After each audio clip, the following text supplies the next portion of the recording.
Prayer to the Immaculate Conception. In the name of the Father, and of the Son, and of the Holy Spirit. Amen. O most pure Virgin Mary, conceived without sin, from the very first instant, you were entirely immaculate. O glorious Mary, full of grace, you are the Mother of my God, the Queen of all angels and of men.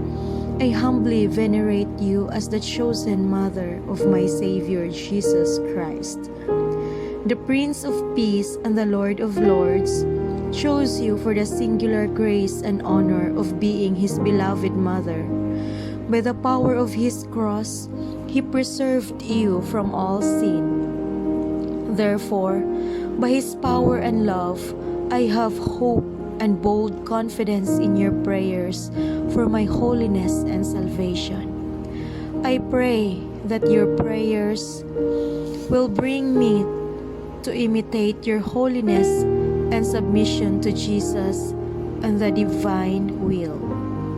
Queen of Heaven, I beg you to beg my Savior to grant me these requests.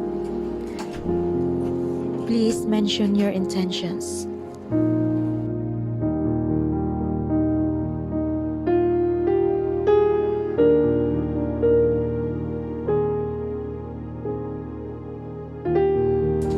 My Holy Mother, I know that you are obedient to the will of God.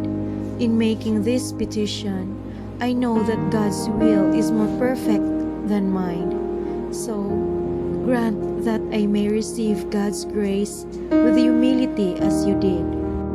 As my final request, I ask that you pray for me to increase in faith in our risen Lord. I ask that you pray for me to increase in hope in our risen Lord. I ask that you pray for me to increase in love for the risen Jesus. Hail Mary, full of grace, the Lord is with thee. Blessed art thou among women, and blessed is the fruit of thy womb, Jesus. Holy Mary, Mother of God, pray for us sinners now and at the hour of our death. Amen.